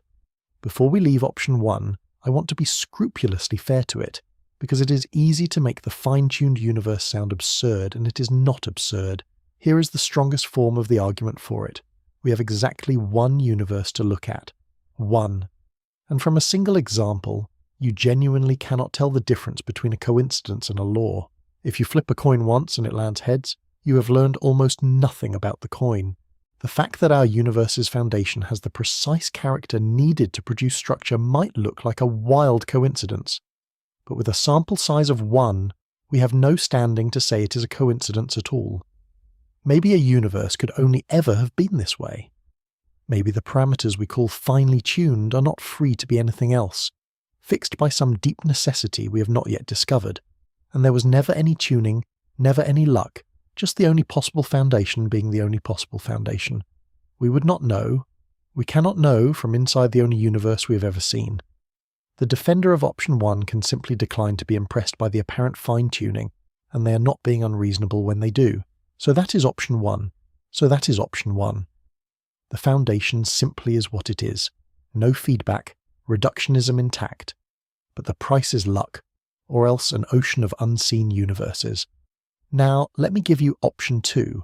And option 2 is the strange one, the one that asks you to give up something you have believed your whole life, without knowing you believed it. Option 2 says, what if the feedback does cross the desert?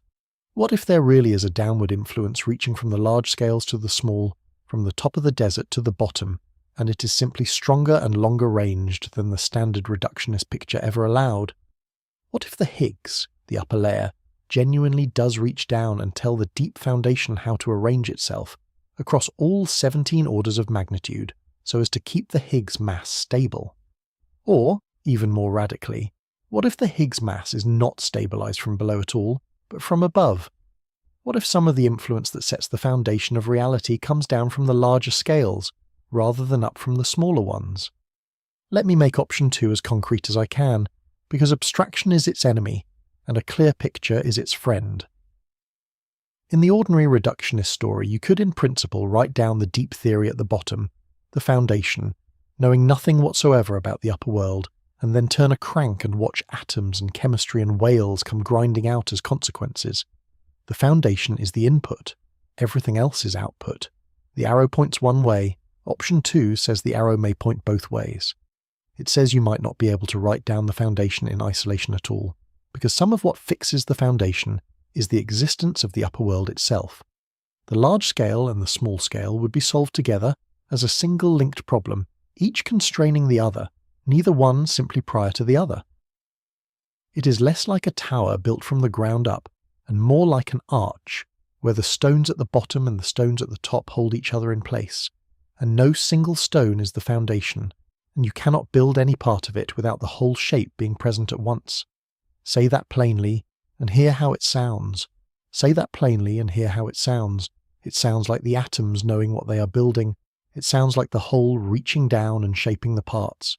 And that is exactly what it is. It is reductionism partially running in reverse. The direction of explanation, which has pointed downward for 25 centuries, the small explaining the large, would have a second current running the other way, the large constraining the small. Physicists have a name for this reversal, for influence flowing from the large scale down to the small, from what they call the infrared, the big, down to the ultraviolet, the small. They call it UVIR mixing, the mixing of the ultraviolet and the infrared.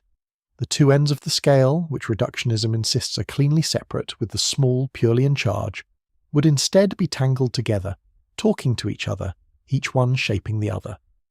If you are a lifelong reductionist, and on some level we all are, option 2 should feel almost offensive. It feels like mysticism. It feels like giving up, and you would be right to demand evidence before you accept anything so strange.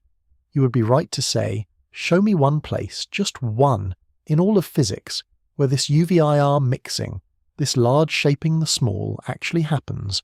Show me that it is a real feature of the universe and not just a desperate idea invented to fill a desert. And the unsettling answer, the answer that keeps option 2 alive and that we will turn to now, is that physics can show you exactly such a place. It has been hiding in the most familiar phenomenon in your entire life. It has been hiding in the fact that you have weight. Part 11. Gravity was doing it all along. For this part, I want you to do something with your body. Notice your weight. Notice the places where you are pressing down right now into whatever is holding you. The mattress under your back, the chair beneath you, the floor under your feet. Feel the gentle, constant, utterly familiar pull of the earth holding you in place. You have felt it every second of your life. It is the most ordinary sensation there is, and it is, as best physicists can currently tell, the one place in all of nature where the strange thing, the UVIR mixing, the large reaching down to shape the small, is already happening, openly, in plain sight. Let me explain why gravity is so unlike the other forces, because this is the heart of it. Think about the other three forces of nature, the ones the Standard Model describes: electromagnetism and the two nuclear forces. Those forces behave themselves. They respect the layered structure of reality. If you want to understand electromagnetism at the scale of an atom, you can do that without worrying about electromagnetism at the scale of a galaxy. The force comes apart into scales, neatly, each scale separable from the others. That is exactly the well-behaved reductionist behavior that lets effective field theories work. The small and the large stay in their own lanes. Gravity does not do this. Gravity, in Einstein's description, is not a force pushing particles around inside space. Gravity is the shape of space and time itself. It is geometry, and geometry is not a local, scale-separated thing. The curvature of space-time here is tied to the distribution of mass and energy everywhere, near and far, large and small, all at once. When physicists try to take gravity and chop it into clean, separate scales the way they do with the other forces, the way reductionism wants them to, gravity refuses. The scales will not separate. The behavior of gravity at small scales stays stubbornly tangled up with its behavior at large scales. The ultraviolet and the infrared, the small and the large, will not come apart. And precisely that is UV-IR mixing. Gravity is the standing proof that the universe contains at least one phenomenon where the small and the large are mixed together, where you cannot understand one end of the scale in isolation from the other. So when a physicist proposes option 2, when they suggest that some influence reaches across the desert from the large scales down to the small, they are not inventing a brand new kind of physics out of desperation. They are pointing at gravity and saying, look, the universe already does this. We already have one force that breaks the clean reductionist separation of scales, that ties the large and the small together into one tangled thing. UVIR mixing is not a fantasy. It is sitting in the pull you feel right now, holding you in your chair. And if reality already does it once, in gravity, then maybe it does it again, down at the bottom, across the desert, stabilizing the foundation of everything in a way that pure bottom-up reductionism was simply never built to see. There is a historical detail here that I find quietly moving, and it is worth a moment. When Einstein gave us gravity as the geometry of space-time in 1915, nobody was thinking about effective field theories or UV cutoffs or the desert. Those ideas were decades away. Einstein was simply trying to understand falling, and orbits, and the bending of starlight. He was not trying to build a counterexample to reductionism, and yet, folded inside his theory, waiting patiently for a century, was exactly that. Gravity, it turned out, was the one force that would not be cut into clean, separate reductionist scales. The counterexample to the tidy layered picture was sitting inside the most famous theory in physics the entire time, and we did not recognize it for what it was until the desert forced us to go looking for company for a strange idea. That is how physics often works, and it is worth knowing as you fall asleep tonight. The answer to a question is frequently already lying in plain sight, inside something we thought we understood, and the only thing missing is a reason to look at it the right way. Gravity was always doing the strange thing. We just needed the desert to make us notice. I find this genuinely beautiful. And I want to let it land slowly, because it is the quiet turn the whole video has been moving toward. The strangest, most radical idea in this story, the idea that the large can reach down and shape the small, the idea that sounded like mysticism a few minutes ago, turns out to have been touching you your entire life. Every time you have felt your own weight, every time you have watched something fall, every time you have stood up against the patient pull of the planet, you have been in contact with the one force that does not obey the tidy layered, scale-separated rules. You have been feeling UVIR mixing. The thing that might explain the bottom of reality was never exotic and never far away. It was the most familiar feeling you have, and I want to be careful not to oversell gravity as the answer, only as the precedent. Gravity proves that UVIR mixing is possible, that the universe is willing to tangle the large and the small together in at least one case. It does not prove that the same tangling is happening down in the desert, holding the Higgs steady. Those are different claims. The honest position is that gravity takes UVIR mixing off the list of things that are simply impossible and unthinkable, and puts it on the list of things that are real, somewhere, in at least one corner of physics. That is a smaller claim than a solution, but it is not a small thing. The difference between impossible and real, even real only once, is the difference between an idea you can dismiss and an idea you have to take to bed with you and keep thinking about. Now, I have to be honest with you about where the certainty ends. Because this is where it ends. We do not know that option 2 is correct. We do not know that the kind of UVIR mixing we see in gravity is also at work down in the desert, holding the Higgs steady. It is a strong hint, a real and serious motivation, but it is not a proof. And this is the point where the disagreement among physicists becomes sharpest, the disagreement I promised you back near the beginning. Some physicists look at the desert and the fine-tuned Higgs and say, this is a crisis, this is reductionism failing, we need something radical like UVIR mixing. Others, and the physicist Sabine Hossenfelder is one prominent voice here, say, not so fast. They argue that the real culprit is not reductionism at all, but a softer idea called naturalness, the 50-year-old assumption that the parameters of nature should not look finely tuned. Maybe, this camp says, naturalness was always just an aesthetic preference, a feeling about what a tidy universe should look like, and never a real law. Maybe the foundation is allowed to look fine-tuned, and there is no crisis, and option 1 is simply correct, and we should make our peace with a universe that just is what it is. I find it worth sitting with the idea that the most familiar sensation in your life might be the doorway to the deepest puzzle in physics. We're used to thinking that profound truths live somewhere exotic, at the edge of a black hole, in the first instant after the Big Bang, in the heart of a collider. We do not expect them in the simple fact of having weight, but that is exactly where this one may live. The pull holding you down onto your bed right now is the universe's one openly visible refusal to keep its scales neatly separated. It is the single ordinary thing that does the extraordinary thing. And if the bottom of reality is held together by something of the same kind, then the answer to what stabilizes the foundation of everything is not hiding in some unreachable place. It is in a sense pressing gently against you, the way it has every moment of your life. Notice that this is not a fringe argument happening in some hidden corner. It is a loud, open, public disagreement among some of the best physicists alive.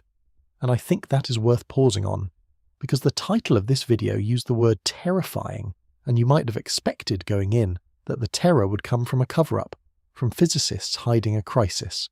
It is the opposite. What is unsettling here is not concealment.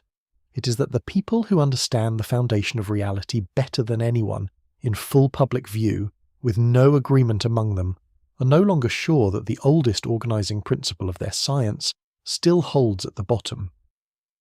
The argument is happening out loud, and that brings us to the last part, where we have to ask what all of this means for the thing we started with, 25 centuries of looking downward, and whether the flaw we have always trusted is really a flaw at all. Part 12. The Bottom of Reality. Let us gather it all up. We began with something so familiar it was invisible, the layered structure of the world, the heartbeat that needs no atoms, the convenient, almost miraculous fact that reality comes apart into levels, and that each level can be understood on its own, and that you do not need quantum mechanics to take a pulse. We followed that convenience down through 25 centuries of science, through the ancient guess of the uncuttable atom, through Newton and the chemists and the biologists, all of them looking downward, all of them rewarded. We arrived at the standard model, the deepest flaw we have ever tested, and we found it was not the bottom, that it must be an effective theory of something deeper. So we went looking for the something deeper. We built the greatest microscope in history, and we pointed it at the place the next layer was supposed to be, and we found nothing.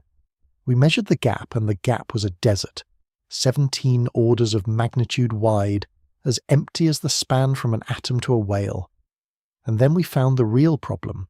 Reality stabilizes its layers with a feedback that is short range, that reaches only between neighbors, and the foundation of reality is being held steady across a gap far too wide for any short-range feedback to cross. The universe is doing something it should not be able to do, and we found that there are only two honest ways out. Either the deep foundation simply is what it is, finely tuned, lucky, perhaps one of countless dead universes with our rare address being the only kind that gets observed, or there is a current of influence running the wrong way, downward, from the large to the small, a UVIR mixing like the one we already see in gravity, with the upper world somehow reaching down across the desert to shape its own foundation. We do not know which. The physicists do not know which. That is the genuine, current, unfinished frontier. But I want to end on the deepest implication of all, the one that reaches back and touches the very first thing we talked about. Think again about what an effective theory is. It is a description that works beautifully, that makes superb predictions, that feels for all the world like the truth, and that has, nonetheless, a limit, a range of validity, a cutoff, beyond which it quietly stops being true. Newtonian gravity is an effective theory. Classical physics before the ultraviolet catastrophe was an effective theory. Each of them was magnificent, trustworthy, and finite. Now ask the question that the desert forces on us, reductionism itself. The idea that you understand the large by understanding the small, that explanation always runs upward from the bottom, that the parts are blind and the whole merely emerges. What if that too is an effective theory? What if reductionism is a description that works beautifully, that has worked for 25 centuries, that has been rewarded every single time we look downward, and that nonetheless has a range of validity? What if it has a cut-off of its own? What if reductionism is perfectly gloriously true across the gentle staircase of the everyday, from flocks to birds to cells to molecules to atoms, all the regime where the layers sit close together and the feedback can reach, and then, at the edge of the desert, at the bottom of reality, it simply runs out, the way Newton's gravity runs out near a black hole, the way classical physics ran out in the ultraviolet. That is the terrifying truth, and I want to be precise about why it deserves the word. It is not terrifying because reality is broken. Reality is fine. The Higgs is stable. The whales are swimming. Your heart is keeping its rhythm. It is terrifying in a quieter, more vertiginous way. It is the realization that the oldest map our species owns, the map we have used to navigate from the ancient Greeks all the way to the Large Hadron Collider, the bottom-up, small explains large map of reality, may have an edge, and that we have walked all the way to it. For 25 centuries the map kept unrolling ahead of us, and we came to believe it would unroll forever, that there would always be a smaller, deeper, more fundamental layer to explain the one above, and now at the bottom we have found a place where the map may simply stop, where the next layer does not lie below in the old trusted way, where the explanation might have to come from somewhere we were never taught to look, from the side, from above, from the whole. Let me say one more thing about what this does and does not mean, because I do not want to leave you with a misunderstanding as you drift off. None of this means science has hit a wall, or that the great project of understanding is over. The opposite, really. Every previous time physics found the edge of an effective theory, the edge was not the end of the road, it was a door. The edge of Newton's gravity was the door to Einstein. The edge of classical physics, at the ultraviolet catastrophe, was the door to the quantum, to the entire revolution that gave us eventually the computer and the laser in the modern world. Edges, in physics, have a habit of being doorways. If reductionism really does have a cut-off, and we really have reached it, then by the long pattern of this science, we are not standing at a wall. We are standing at a door. We simply have not yet learned how to open it, or seen what is on the other side. And there is something else, something gentler. For 25 centuries the reductionist program told a particular story about where we stand in the universe. It said we are perched at the top of a tower of layers, and the truth, the real truth, lies all the way down at the bottom, far from us, in the smallest things. It made the deepest reality something distant, something you had to descend away from ordinary life to find. But if option 2 has any truth in it, if there is a current of influence running from the large back down to the small, then the bottom of reality is not purely distant and not purely beneath us. It is, in part, connected to the scale we actually live on. The large is talking to the small. The everyday world, the world of weight and warmth and heartbeats, is not just a thin froth floating on top of the real physics. It may be part of the conversation that sets the real physics. That is a strange thought, and an oddly comforting one, and it is worth carrying into sleep. You do not need quantum mechanics to take a pulse. I said that at the very beginning.